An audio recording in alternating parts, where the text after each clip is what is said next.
Prabowo temui Kiai Sepantura Raya di Ponpes Langitan, Tuban.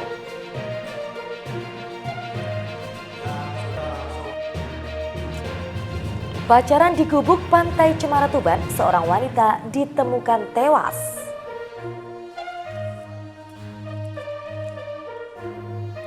Assalamualaikum warahmatullahi wabarakatuh, pemirsa JTV Bojonegoro. Senang sekali saya Ensyar Tilawah dapat kembali menjumpai Anda dalam paket informasi aktual Sketsa Bengawan. Serangkaian informasi dari Kabupaten Bojonegoro dan sekitarnya telah kami siapkan untuk Anda, dan inilah Sketsa Bengawan selengkapnya.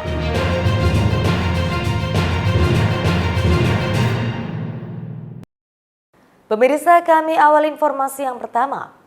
Badan Pengawas Pemilu Kabupaten Bojonegoro bersama Satpol PP setempat melaksanakan penertiban alat peraga sosialisasi yang melanggar. Penertiban jelang masa kampanye ini berlangsung serentak di seluruh wilayah Kabupaten Bojonegoro. Proses penertiban alat peraga sosialisasi atau APS ini berlangsung serentak di seluruh wilayah di Kabupaten Bojonegoro. Salah satunya terpantau di wilayah Kecamatan Temayang, Kabupaten Bojonegoro pada Minggu malam. Panitia Pengawas Pemilu Kecamatan dibantu petugas Satpol PP setempat menyisir ruas Jalan Raya Bojonegoro Nganjuk yang banyak terdapat APS milik Capres dan Cawapres ataupun calon legislatif yang masih terpasang di pinggir jalan. APS tersebut satu persatu mereka copot untuk diturunkan atau dibersihkan. Selanjutnya, seluruh APS yang telah terkumpul seperti bendera, spanduk, poster dan baliho yang menampilkan Capres-Cawapres maupun caleg tersebut diangkut menggunakan mobil bak terbuka untuk dibawa dan diamankan di kantor Panwaslu setempat. Terkait kegiatan ini, Ketua Panwaslu Kecamatan Temayang Yanto menjelaskan, penertiban APS serentak ini menyasar APS yang melanggar ketertiban umum maupun menyertakan ajakan memilih. Ajakan memilih tersebut diantaranya pencantuman nomor urut para caleg hingga partai politiknya dan gambar paku pada nama maupun logo partainya. Kegiatan yang dilaksanakan oleh jajaran Panwaslu Kecamatan Temayang dalam rangka giat penertiban APS yang dilaksanakan oleh Polisi Pamung Praja Kecamatan Temayang. Dalam hal ini posisi dari kita memastikan bahwasanya penertiban malam hari ini benar-benar sesuai dengan aturan baik itu PKPU ataupun Perbup ataupun Undang-Undang Pemilu Nomor 7 Tahun 2017. Penertiban APS melanggar ini dilakukan menjelang masa kampanye yang akan berlangsung pada 28 November 2023. Samsul Alim, JTV, Bojonegoro. Sementara itu, calon Presiden Prabowo Subianto bersilaturahmi dengan 68 Kiai Sepantura Raya di Pondok Pesantren Langitan, Kabupaten Tuban pada Minggu siang. Dalam pertemuan ini, Menteri Pertahanan Republik Indonesia tersebut meminta doa restu para kiai dan ulama untuk maju dalam Pilpres 2024. Calon Presiden Prabowo Subianto bersilaturahmi dengan para kiai dan ulama di Pondok Pesantren Langitan, Desa Widang, Kecamatan Widang, Kabupaten Tuban pada Minggu siang. Dalam pertemuan yang digelar secara tertutup tersebut, Prabowo Subianto ditemui oleh 68 Kiai Sepantura Raya. Juru bicara para Kiai Sepantura Raya, Kiai Haji Hasan Mutawakil Allah mengatakan, dalam pertemuan tersebut Prabowo Subianto menyampaikan misinya untuk melanjutkan apa yang sudah dirintis oleh Presiden Joko Widodo, yaitu melakukan hilirisasi proyek IKN serta membahagiakan rakyat adil dan makmur sejahtera. Misi yang disampaikan calon Presiden Prabowo Subianto tersebut dianggap sangat relevan dan sejalan dengan misi para ulama yang mengedepankan kemaslahatan umat dan negara. Dalam pertemuan tersebut, Prabowo juga meminta doa restu dan kawalan para ulama dan kiai untuk maju dalam Pilpres 2024. Bapak Menhan dengan para kiai pengasuh pesantren Pantura dan Malang Raya. Dan termasuk juga Malang Raya. Dan alhamdulillah tadi apa yang disampaikan oleh Bapak Prabowo atau garis besar dari misi beliau itu nyambung dengan apa yang menjadi misi perjuangan para ulama, yang intinya adalah untuk kemaslahatan umat, kemaslahatan bangsa dan negara. Melanjutkan apa yang sudah dirintis oleh Bapak Jokowi, diantaranya program besar hilirisasi IKN, di mana antara lain seperti hilirisasi ini jelas menambah visa negara dan akan menjadikan negara ini negara yang kaya raya, menjadikan rakyatnya bahagia, adil, makmur, dan sejahtera. Dan itu adalah tujuan dari para pendiri bangsa ini.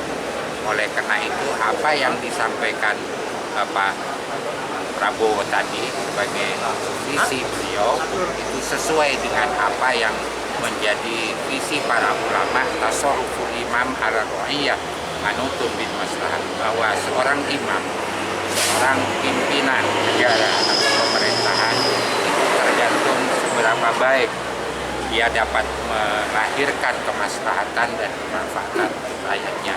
Dilihat dari visi yang disampaikan oleh Pak Prabowo tadi, itu sangat relevan dengan apa yang menjadi tujuan mission Godwell daripada para ulama. Sebelumnya, calon presiden yang kini menjabat sebagai Menteri Pertahanan tersebut melakukan kunjungan di markas Koramil 0811 08 Widang Tuban untuk menyerahkan 153 motor untuk Babinsa se-Kabupaten Tuban.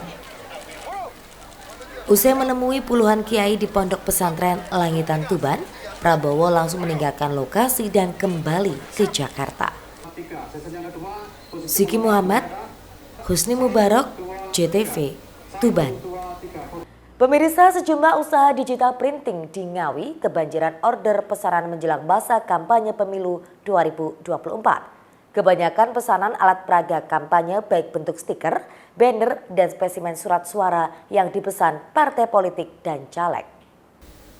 Seperti inilah aktivitas percetakan di salah satu percetakan digital printing di Ngawi. Seluruh karyawan nampak sibuk menyiapkan pesanan pelanggan yang saat ini paling banyak dari partai politik. Diketahui menjelang masa kampanye pemilu 2024, pesanan bahan kampanye meningkat signifikan. Salah satu pengelola usaha digital printing di Ngawi, Erza Novi Setianingrum, mengaku konsumen yang datang kebanyakan dari partai politik atau tim sukses calon anggota legislatif. Diakuinya saat momentum menjelang masa kampanye, pesanan berupa bahan kampanye seperti banner, stiker, atau spesimen surat suara cukup banyak. Jika dibanding kondisi normal, peningkatan pesanan percetakan saat ini mencapai 50% bahkan lebih.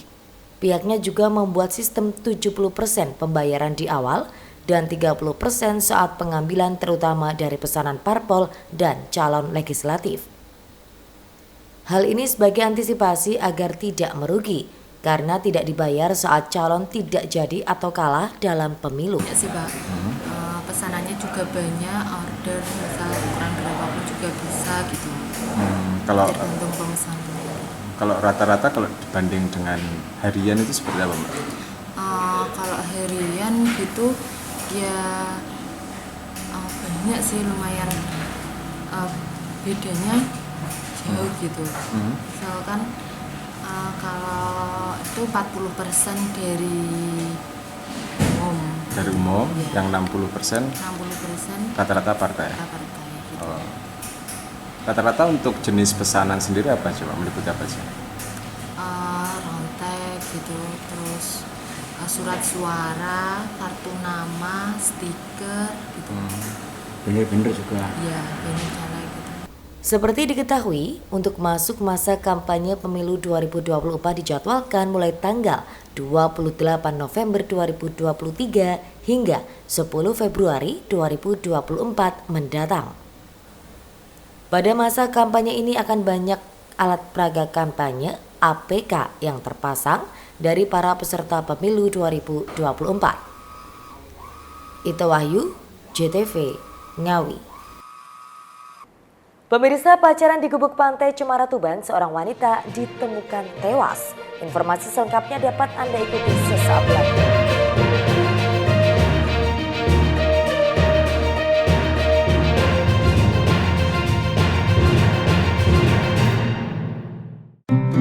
Tahukah Anda apa itu kanker serviks? Kanker serviks adalah kanker yang tumbuh pada sel-sel di leher rahim. Semua wanita dari berbagai usia beresiko menderita kanker serviks. Kanker ini umumnya berkembang perlahan dan baru menunjukkan gejala ketika sudah memasuki stadium lanjut. Oleh sebab itu, penting untuk mendeteksi kanker serviks sejak dini sebelum timbul komplikasi serius. Lalu, seperti apa gejala awal kanker serviks? Tanda dan gejala awal kanker serviks. Yang pertama, pendarahan abnormal pada vagina. Gejala awal kanker mulut rahim yang umum terjadi yaitu pendarahan pada vagina saat sedang tidak menstruasi. Pendarahan yang terjadi bisa lebih banyak atau lebih sedikit dari menstruasi biasanya. Selain itu, pendarahan juga dapat terjadi pada wanita yang sudah menopause atau terjadi ketika sedang berhubungan intim. Yang kedua, gejala awal kanker serviks. Keputihan yang abnormal juga termasuk dalam gejala kanker serviks stadium awal. Ketika hal ini terjadi, tampilan warna lendir pada keputihan terlihat tidak biasa dan beraroma tidak sedap. Selain itu, tekstur dan konsistensi cairan vagina juga terasa tidak biasa. Yang ketiga, frekuensi buang air kecil meningkat. Kondisi ini dapat terjadi karena pertumbuhan sel kanker yang mengelilingi leher rahim kemudian menyebar hingga ke kandung kemih. Yang keempat, tubuh menjadi mudah lelah. Tubuh mudah lelah bisa terjadi karena banyak faktor. Salah satunya adalah perdarahan yang tidak normal pada vagina, yang lambat laun tubuh mengalami kekurangan sel darah merah atau anemia yang mengakibatkan kelelahan. Lalu bagaimana cara mencegahnya? Tingginya angka kasus kanker serviks di Indonesia melahirkan kebijakan 1. Deteksi dini kanker leher rahim dengan IVA test atau inspeksi visual asetat, dan deteksi dini kanker payudara dengan SADANIS atau pemeriksaan payudara klinis secara berkala di Fasyankes atau puskesmas. Sasaran untuk semua perempuan yang sudah berhubungan seksual aktif dan hasilnya langsung bisa diketahui. Yang kedua, vaksin HPV untuk anak perempuan SD atau sederajat kelas 5 dan kelas 6 yang diberikan secara gratis melalui Kementerian Kesehatan. Ini dilakukan agar kekebalan tubuh terhadap virus HPV terbentuk sejak dini, mencapai cakupan vaksinasi sebanyak 90% anak perempuan usia 15 tahun pada tahun 2030. Langkah ini menjadi tonggak penting dalam upaya pencegahan kanker leher rahim, sebuah ancaman serius terhadap kesehatan perempuan. HPV atau Human Papilloma Virus merupakan infeksi menular seksual yang disebabkan kontak kulit ke kulit melalui saluran reproduksi. Vaksin HPV mencegah infeksi yang menyebabkan kanker dan prakanker. Penting untuk diingat, vaksin ini penting untuk anak-anak guna mencegah penyebaran virus dan penyakit sebelum mereka melakukan kontak seksual dan terpapar HPV. Vaksin HPV digratiskan sebagai upaya tindakan pemerintah dalam penerapan kebutuhan dasar dan untuk pencegahan keburukan penyakit yang disebabkan oleh HPV. Diberikan kepada anak perempuan kelas 5 dan 6 SD atau MI usia 11 tahun.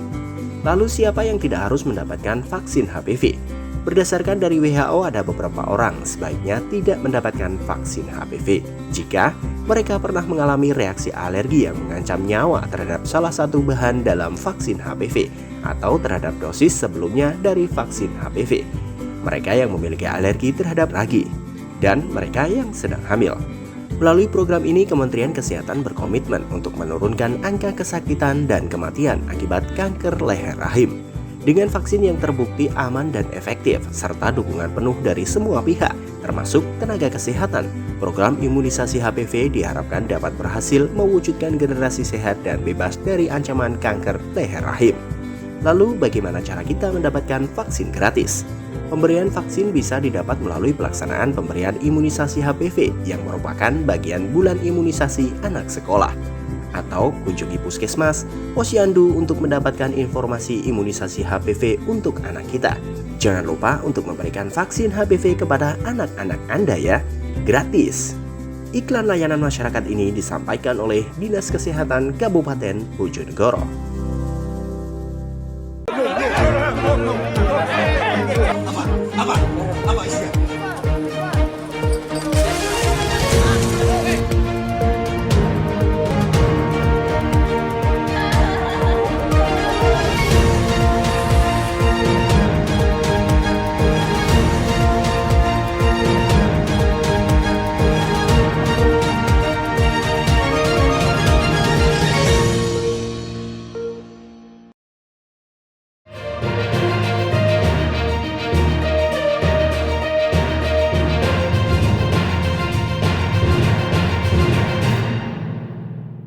Terima kasih Anda masih bersama kami.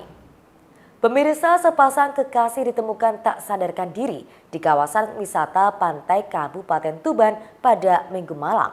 Suatu orang tewas sementara pasangan prianya mengalami syok dan harus dilarikan ke rumah sakit. Diduga kedua korban mengalami keracunan makanan atau minuman yang dikonsumsi bersama. Warga di kawasan Pantai Cemara, Desa Jenu, Kecamatan Jenu, Kabupaten Tuban digemparkan dengan penemuan sepasang kekasih tak sadarkan diri di sebuah gubuk kawasan wisata setempat pada Minggu malam. Sang wanita berinisial N, 29 tahun, warga Kelurahan Doromukti, Kecamatan Kabupaten Tuban, diketahui meninggal dunia. Sementara pasangannya berinisial C, 35 tahun, warga Desa Temaji, Kecamatan Jenu, Kabupaten Tuban. Tak ada yang tahu pasti bagaimana korban tewas. Awalnya pasangan kekasih ini duduk-duduk di salah satu gubuk menghadap pantai. Mereka menikmati senja sambil menyantap makanan dan minuman. Memasuki malam, pengelola warga sekitar mendengar teriakan meminta tolong. Setelah ditelusuri, ternyata sumber suara berasal dari pria berinisial C yang tergeletak tak dapat menggerakkan kaki dan tangannya di bawah gubuk. Sementara korban wanita berinisial N tergeletak di dalam gubuk dalam kondisi sudah tidak bernyawa. Kasus ini kemudian dilaporkan kepada aparat kepolisian. Polisi langsung melakukan identifikasi mayat korban dan olah TKP. Sejumlah benda diamankan petugas dari lokasi kejadian seperti tas, handphone, kotak makanan, dan bungkus makanan milik korban, serta gelas plastik bekas minuman. Guna kepentingan penyelidikan, mayat korban dilarikan ke kamar jenazah RSUD Tuban untuk dilakukan otopsi. Sementara pria berinisial C yang mengalami syok berat juga harus dilarikan ke rumah sakit karena sulit menggerakkan tangan dan kaki. Tiba-tiba korban langsung roboh dan meninggal dunia. Sementara proses penyelidikan dari Polres maupun dari Polsek. Awalnya dua sejoli ini duduk-duduk atau gimana? Sore hari gitu ya? Iya, sore hari. Polsek mendapat laporan sekitar jam berapa nih? Habis maghrib tadi. Untuk penyebabnya masih belanja penyelidikan dari Polres maupun Polsek. Kedua sejoli tadi itu pasangan sama istri atau apa? Belum. Informasi awal dari masih pacaran kan. Kondisi yang laki-laki gimana? Tadi tidak sadarkan diri karena kejadian ini shock karena gitu. Belum diketahui secara pasti penyebab utama kematian korban.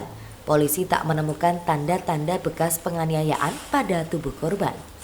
Dugaan sementara korban mengalami keracunan makanan yang dikonsumsi. Namun polisi masih menunggu hasil otopsi. Siki Muhammad, Husni Mubarak, CTV, Tuban. Sementara itu pemirsa, seorang pengendara motor asal Kabupaten Bojonegoro meninggal dunia setelah menabrak truk yang sedang parkir di bahu jalan Poros Pantura, Kabupaten Lamongan pada Minggu pagi.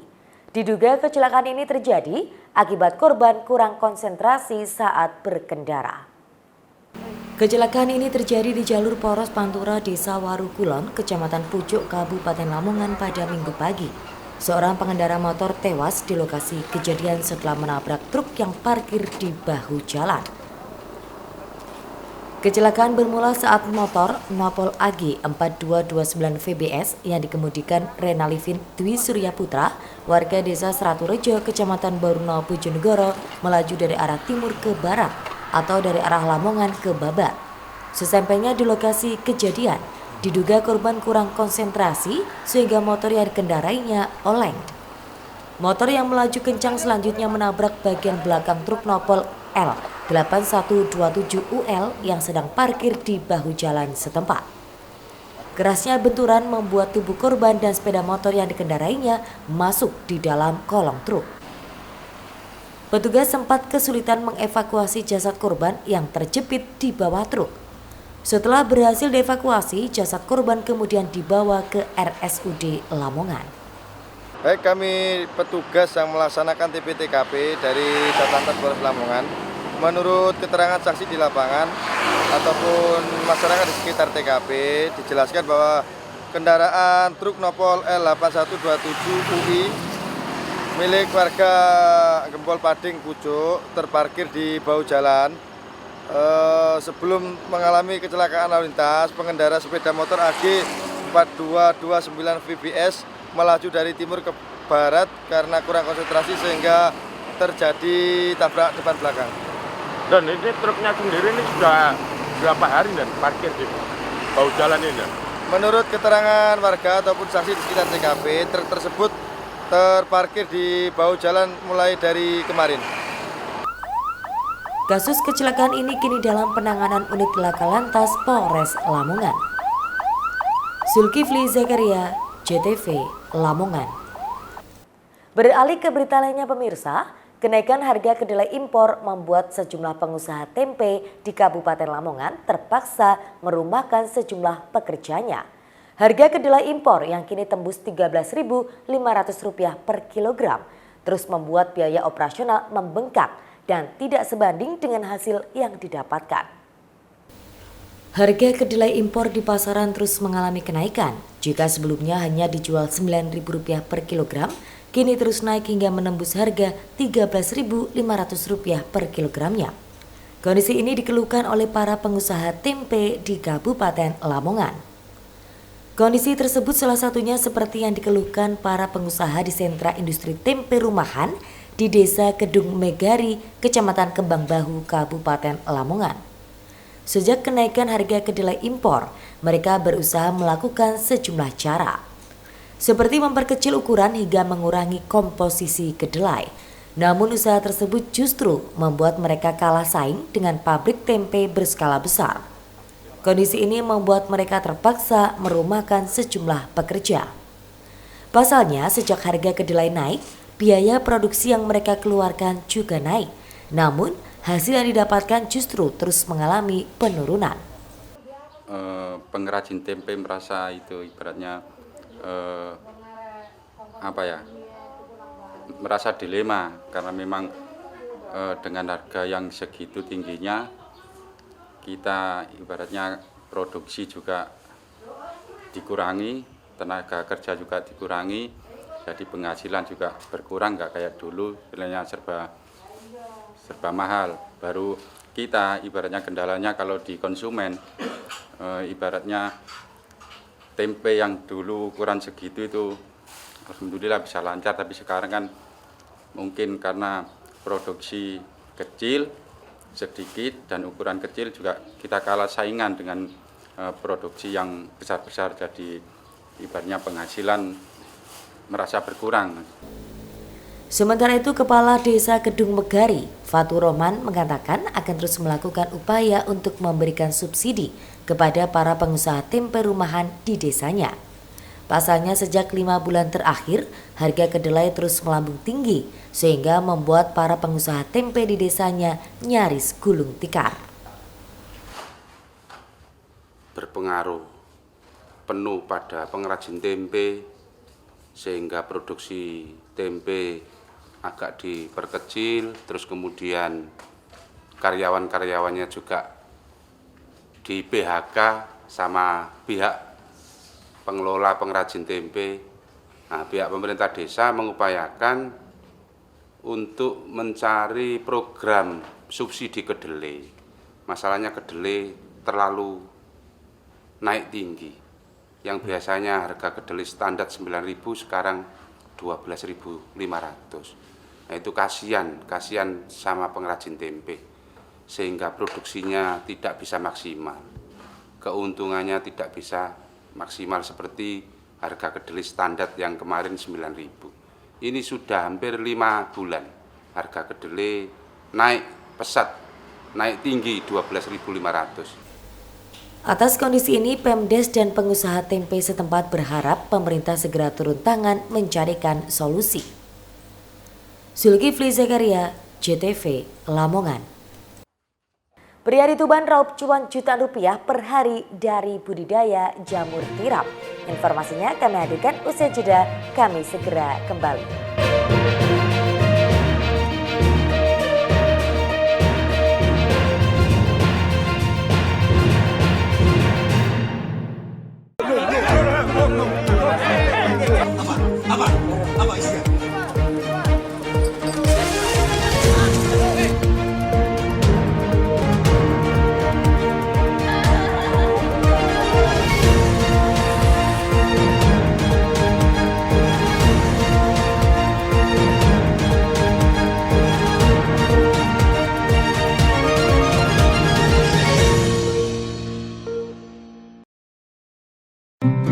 Tahukah Anda apa itu kanker serviks? Kanker serviks adalah kanker yang tumbuh pada sel-sel di leher rahim. Semua wanita dari berbagai usia beresiko menderita kanker serviks. Kanker ini umumnya berkembang perlahan dan baru menunjukkan gejala ketika sudah memasuki stadium lanjut. Oleh sebab itu, penting untuk mendeteksi kanker serviks sejak dini sebelum timbul komplikasi serius. Lalu, seperti apa gejala awal kanker serviks? Tanda dan gejala awal kanker serviks. Yang pertama, pendarahan abnormal pada vagina. Gejala awal kanker mulut rahim yang umum terjadi yaitu pendarahan pada vagina saat sedang tidak menstruasi. Pendarahan yang terjadi bisa lebih banyak atau lebih sedikit dari menstruasi biasanya. Selain itu, pendarahan juga dapat terjadi pada wanita yang sudah menopause atau terjadi ketika sedang berhubungan intim. Yang kedua, gejala awal kanker serviks. Keputihan yang abnormal juga termasuk dalam gejala kanker serviks stadium awal. Ketika hal ini terjadi, tampilan warna lendir pada keputihan terlihat tidak biasa dan beraroma tidak sedap. Selain itu, tekstur dan konsistensi cairan vagina juga terasa tidak biasa. Yang ketiga, frekuensi buang air kecil meningkat. Kondisi ini dapat terjadi karena pertumbuhan sel kanker yang mengelilingi leher rahim kemudian menyebar hingga ke kandung kemih. Yang keempat, tubuh menjadi mudah lelah. Tubuh mudah lelah bisa terjadi karena banyak faktor. Salah satunya adalah perdarahan yang tidak normal pada vagina. Yang lambat laun, tubuh mengalami kekurangan sel darah merah atau anemia yang mengakibatkan kelelahan. Lalu, bagaimana cara mencegahnya? Tingginya angka kasus kanker serviks di Indonesia melahirkan kebijakan 1. Deteksi dini kanker leher rahim dengan IVA test atau inspeksi visual asetat, dan deteksi dini kanker payudara dengan sadanis atau pemeriksaan payudara klinis secara berkala di Fasyankes atau puskesmas. Sasaran untuk semua perempuan yang sudah berhubungan seksual aktif dan hasilnya langsung bisa diketahui. Yang kedua, vaksin HPV untuk anak perempuan SD atau sederajat kelas 5 dan kelas 6 yang diberikan secara gratis melalui Kementerian Kesehatan. Ini dilakukan agar kekebalan tubuh terhadap virus HPV terbentuk sejak dini. Mencapai cakupan vaksinasi sebanyak 90% anak perempuan usia 15 tahun pada tahun 2030. Langkah ini menjadi tonggak penting dalam upaya pencegahan kanker leher rahim, sebuah ancaman serius terhadap kesehatan perempuan. HPV atau Human Papilloma Virus merupakan infeksi menular seksual yang disebabkan kontak kulit ke kulit melalui saluran reproduksi. Vaksin HPV mencegah infeksi yang menyebabkan kanker dan prakanker. Penting untuk diingat, vaksin ini penting untuk anak-anak guna mencegah penyebaran virus dan penyakit sebelum mereka melakukan kontak seksual dan terpapar HPV. Vaksin HPV digratiskan sebagai upaya tindakan pemerintah dalam penerapan kebutuhan dasar dan untuk pencegahan keburukan penyakit yang disebabkan oleh HPV. Diberikan kepada anak perempuan kelas 5 dan 6 SD atau MI usia 11 tahun. Lalu siapa yang tidak harus mendapatkan vaksin HPV? Berdasarkan dari WHO, ada beberapa orang sebaiknya tidak mendapatkan vaksin HPV jika mereka pernah mengalami reaksi alergi yang mengancam nyawa terhadap salah satu bahan dalam vaksin HPV atau terhadap dosis sebelumnya dari vaksin HPV, mereka yang memiliki alergi terhadap ragi, dan mereka yang sedang hamil. Melalui program ini, Kementerian Kesehatan berkomitmen untuk menurunkan angka kesakitan dan kematian akibat kanker leher rahim. Dengan vaksin yang terbukti aman dan efektif, serta dukungan penuh dari semua pihak, termasuk tenaga kesehatan, program imunisasi HPV diharapkan dapat berhasil mewujudkan generasi sehat dan bebas dari ancaman kanker leher rahim. Lalu, bagaimana cara kita mendapatkan vaksin gratis? Pemberian vaksin bisa didapat melalui pelaksanaan pemberian imunisasi HPV yang merupakan bagian bulan imunisasi anak sekolah. Atau kunjungi puskesmas, posyandu untuk mendapatkan informasi imunisasi HPV untuk anak kita. Jangan lupa untuk memberikan vaksin HPV kepada anak-anak Anda ya, gratis. Iklan layanan masyarakat ini disampaikan oleh Dinas Kesehatan Kabupaten Bojonegoro.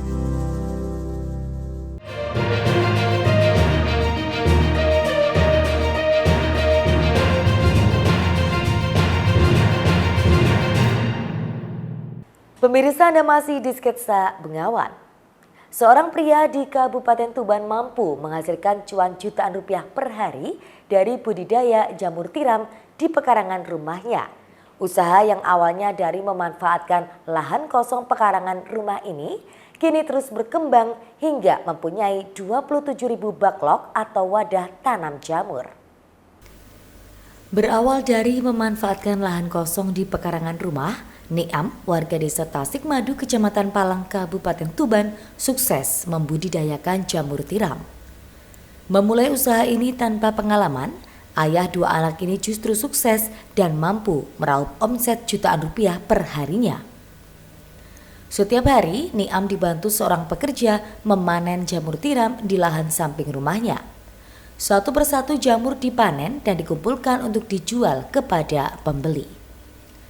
Dengan memanfaatkan lahan kosong di samping rumahnya, Niam mendirikan gubuk kecil yang digunakan untuk menyimpan 27.000 backlog sebagai media tumbuhnya jamur. Saat musim kemarau, Niam mampu memanen 20 hingga 30 kilo jamur tiram. Sementara pada musim penghujan, hasil panen mampu mencapai 50 hingga 70 kilo jamur tiram per harinya. Untuk harganya pun cukup menjanjikan, mulai kisaran 15.000 hingga 20.000 rupiah tergantung kualitas. Niam mengaku sudah melakoni usaha budidaya jamur ini sejak 2 tahun terakhir. Di samping usahanya sebagai peternak ayam, omset yang didapatkan dari penjualan jamur miliknya cukup menjanjikan, yakni tembus 1 juta rupiah per harinya. Pemasaran jamur sendiri cukup terbuka lebar, bahkan menurut Niam, untuk kebutuhan di Kabupaten Tuban masih sangat kurang. Jamur-jamur yang dipanen oleh Niam selanjutnya dijual kepada para tengkulak. Saya awalnya itu melihat lahan yang kosong, terus saya gunakan untuk budidaya jamur. Di samping saya mempunyai peternakan ayam, karena jamur ini hampir sama seperti daging ayam rasanya. Dari situ saya punya ide. Itu awalnya buka berapa? Saya buka 1.000-an ya, 1.000, terus nambah lagi sampai 27.000. 27.000 ini Pak ya? Backlog ya? Oh, backlog. Sementara itu, salah satu pelanggan, Irfan, mengatakan setiap hari dirinya membeli jamur di sini sebanyak 20 kg. Jamur tersebut selanjutnya dijual kembali untuk olahan jamur crispy, sate jamur, hingga lauk nasi bakar. Mas, ini tadi beli jamur untuk apa? Untuk saya jual lagi dan untuk bakul crispy-an. Selain untuk crispy biasanya dimasak apa Mas? Dimasak untuk nasi bakar juga bisa. Terus untuk di crispy, terus dibuat sate jamur juga bisa. Mas, biasanya ini rata-rata beli sehari berapa Mas? Satu hari perkiraan itu saya kapasitasnya 15-20 kilo per harinya. Kedepan, Niam berencana mengembangkan budidaya jamurnya agar bisa lebih banyak lagi. Pasalnya di Kabupaten Tuban sendiri, tingkat konsumsi jamur sangat tinggi. Bahkan dirinya sering kehabisan jamur karena banyaknya pesanan yang datang. Ziki Muhammad, Husni Mubarak, JTV, Tuban. Sementara itu pemirsa, tingkat konsumsi ikan di masyarakat Ngawi tergolong masih rendah. Bahkan masih rendah dari capaian tingkat provinsi dan nasional. Terlebih saat ini angka stunting juga mencapai 10% dari 34.000 anak yang mengalami stunting. Oke, selanjutnya. Pemerintah Kabupaten Ngawi masih memiliki pekerjaan rumah cukup banyak dalam mengatasi masalah stunting. Tidak hanya dalam peningkatan sanitasi dan juga yang lain, namun asupan gizi kepada anak juga harus menjadi prioritas. Seperti pada tingkat konsumsi ikan masyarakat yang saat ini baru di angka 34 kg per kapita per tahun. Jumlah tersebut jauh di bawah rata-rata provinsi yang mencapai 44 kg dan nasional 50 kg per kapita per tahun. Bupati Ngawi Oni Anwar Harsono mengakui jika tingkat konsumsi ikan masyarakat Ngawi masih rendah, sehingga optimalisasi peningkatan konsumsi melalui budidaya ikan di masing-masing desa terus ditingkatkan. Terlebih saat ini, angka stunting di Ngawi juga masih tinggi, yakni 34.000 anak balita. 10% diantaranya atau sekitar 4.000 anak menderita stunting. Kita di Kabupaten Ngawi ini masih rendah. Kalau kita di provinsi itu 44 kg per orang per tahun itu rata-rata. Ngawi ini baru sekitaran 33 sampai 34 kg ikan per tahun. Jadi ini terus kita tingkatkan. Lah peningkatan itu salah satunya bagaimana budidaya ikan ini juga bisa maju, bisa banyak. Nah, kendala kurangnya budidaya ikan ini karena pakan yang semakin hari semakin mahal dan seterusnya. Ketika budidayanya nggak berkembang, ya jadi kita tidak punya pasokan ikan itu sendiri. Nah, maka dari itu hulu hilir harus kita jalankan dengan baik, termasuk tadi bagaimana pelatihan pembuatan pakan ikan secara mandiri, pemberian mesin-mesin pelet dan seterusnya, sehingga pembudidaya ikan ini tetap bisa survive dan meningkatkan produktivitasnya. Sementara itu, berdasar data dari Dinas Perikanan dan Peternakan setempat untuk tingkat produksi ikan air tawar di Ngawi hanya sekitar 4.100 ton per tahun. Termasuk masih sedikitnya jumlah desa yang melakukan budidaya ikan air tawar, yakni baru ada 177 desa dari 217 desa di Kabupaten Ngawi. Ito Wahyu, JTV, Ngawi. Pemirsa, berakhir sudah kebersamaan kita dalam sketsa Bengawan edisi kali ini. Jangan lupa follow akun sosial media kami sebagai berikut. Akhirnya mewakili kerabat kerja yang bertugas, saya pamit undur diri. Terima kasih dan sampai jumpa. Wassalamualaikum warahmatullahi wabarakatuh. Salam JTV Bojonegoro.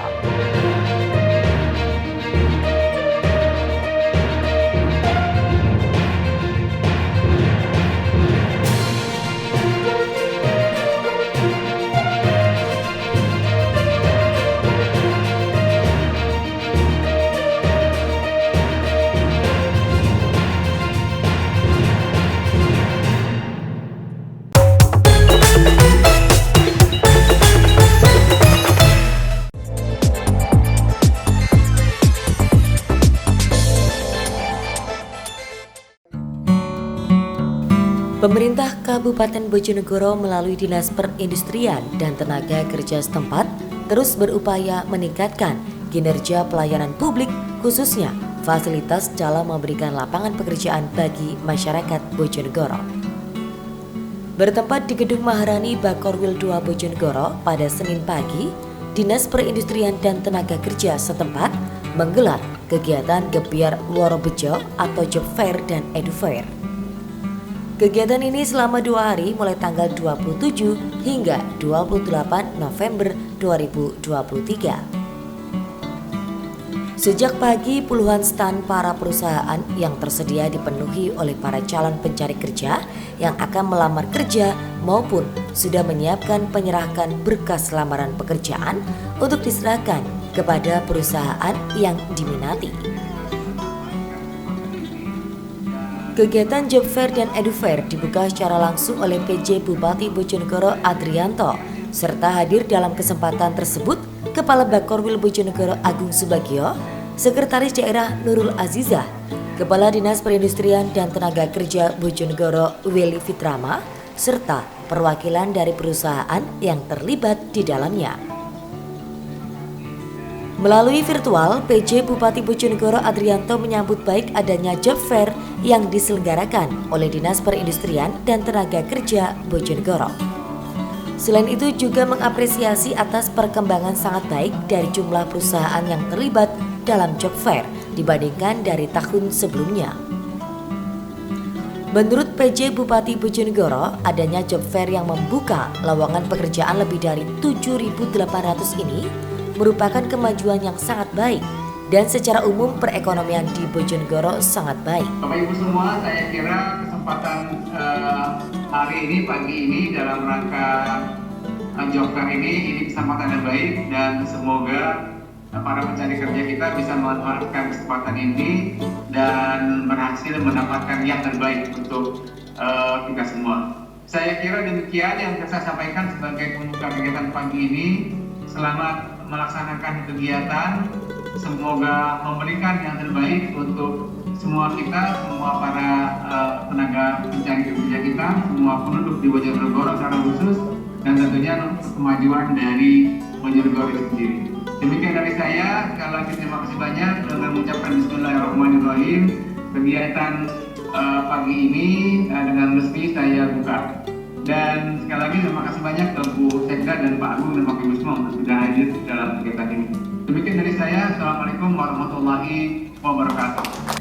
Sementara itu, Kepala Dinas Perindustrian dan Tenaga Kerja Kabupaten Bojonegoro, Weli Fitrama, mengatakan Job Fair dan Edu Fair ini merupakan program dari pemerintah kabupaten yang bertujuan untuk meningkatkan jumlah pencari kerja agar mendapatkan pekerjaan yang sesuai dengan bakat minat dan kemampuannya, serta perusahaan mendapatkan tenaga kerja yang dibutuhkan. Kegiatan pada hari ini kegiatan suatu program dari Pemda Bojonegoro untuk masyarakat pencari kerja di Bojonegoro, supaya mereka ini bisa bekerja sesuai dengan kompetensinya, sesuai dengan minatnya, sehingga kemudian dia bisa mendapatkan pekerjaan yang dibutuhkan. Seperti itu.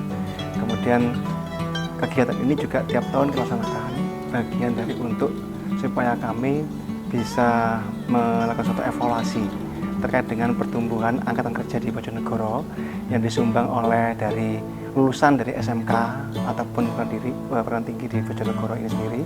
Itu bagian evaluasi kita agar kemudian kita bisa memetakan pekerjaan apa yang dibutuhkan oleh orang Bojonegoro. Kemudian bahwa tujuannya tentunya adalah supaya untuk meningkatkan jumlah pencari kerja itu bekerja. Kemudian yang kedua tentunya untuk mengintervensi agar pengangguran terbuka di Bojonegoro semakin menurun sesuai dengan RPJMD perubahan tahun 2019 tahun 2023. Targetnya memang ini bukan ikhtiar kita bahwa kita ada suatu program fasilitasi penempatan tenaga kerja di Bojonegoro. Memang kalau ini job fair secara cuma 2 hari, kami setiap hari juga punya suatu informasi kepada masyarakat melalui akun media sosial kami, itu di Instagram, Twitter, dan Facebook di Bojonegoro Karir. Itu setiap hari kita update semua peluang pekerjaan di Bojonegoro ini. Memang ini bukan ikhtiar terus, ya semoga nanti peran serta dari masyarakat, perusahaan di Bojonegoro, luar Bojonegoro, dan kita melakukan suatu sinergi ini bisa untuk mengurangi pengangguran secara signifikan. Gebyar Worobejo, Job Fair dan Edu Fair kali ini diikuti sebanyak 33 perusahaan, baik yang berasal dari Kabupaten Bojonegoro maupun dari luar Kabupaten Bojonegoro. Selain itu ada pula 3 lembaga pelatihan kerja, 3 perusahaan penempatan kerja migran Indonesia, dan 4 universitas atau perguruan tinggi di Kabupaten Bojonegoro. Job Fair dan Edu Fair tahun 2023 ini tersedia 7.883 lowongan pekerjaan, di mana jumlah ini sangat meningkat dibandingkan pada tahun sebelumnya, yakni pada tahun 2021 perusahaan berjumlah 20 dan 1.688 lowongan pekerjaan. Di tahun 2022 perusahaan berjumlah 19 lowongan pekerjaan yang tersedia 1.182. Edo Jedi Aldian, JTV, Bojonegoro.